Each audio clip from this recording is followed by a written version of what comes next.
Yo, Reggae Massive. You're loud down on the conscious movement right here. This is Shock Out Radio. I'm in the studio with Fullwood. This is John Mix. We just got a mix here, fresh in from Select the Sandman. Pure roots music, every tune played by Mr. Fullwood on the bass guitar.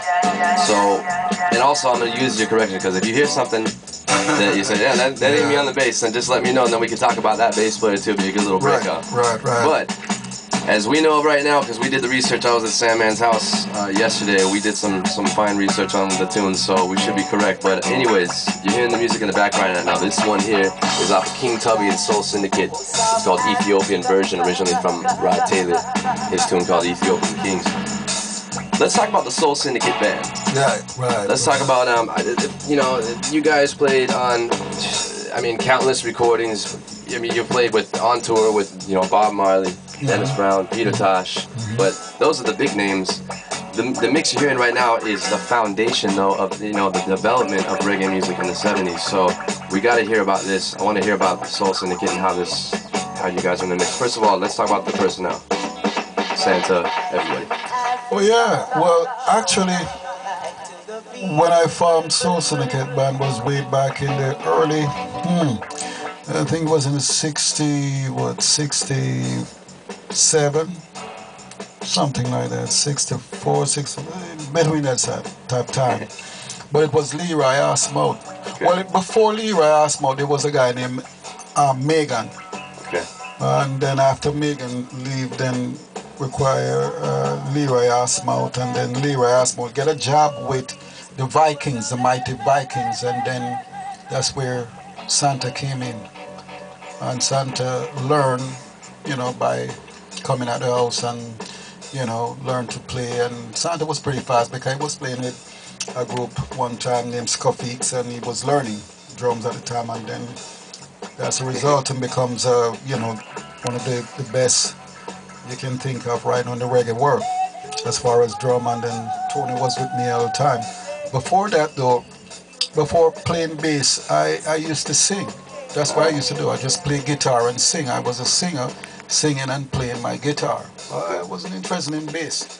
For some reason, you know, I just was at a place one time, and you know, we were doing some playing and there was no bass, and I just take the guitar and start playing on the, you know, the low notes, and then I start liking it. And then from there, that's where I started playing bass. But basically, that's all Syndicate. This sound here, this is, tell them about the guitar player you hear from this classic, the guitar skank in the background. Well, I'm not sure if it was actually we played the song. Okay. I'm not 100% sure. This is the Mighty Diamonds. Does it sound like Tony Chin playing the guitar, you know? It might be Tony, I'm not sure, but I don't think it was I who plays this bass. I think it was more like Ranchi. I'm not 100% sure neither. So you had Tony Chin on guitar. He was mainly rhythm guitar. Okay, yes. And then lead guitar was Chinna, correct? Yeah, okay. Chinna play lead guitar, Tony rhythm. Switch vice off. versa. Vice versa, depending. Okay. Yeah. And then Santa on the drums, and then anybody else that you know that was on the as far as on the keyboard. Yeah, who's on the keyboard? Yeah, we used to use different players as far as keyboard go, which was a guy named Ozzy Herbert. Okay. And sometimes we used to use a gentleman named Glenn Adams one time, years back. You know, different various keyboard, because we never really have a specific keyboard player at the time. You know, with Syndicate though, we used to have a couple different guys, you know, that plays. But yeah, for recording mainly, we used to use Ozzy Herbert and, you know, Jamaica, Keith Sterling. Okay. At one time, and Keith Sterling joined the band, and then we have a guy named Richard Johnson. He and I went to school together, so. Okay. Yeah. Now tell me about the artists. I know Dennis Brown is one of the recordings that I've heard of Dennis Brown that you guys have played on. They're some of my famous, or my favorite recordings of all time.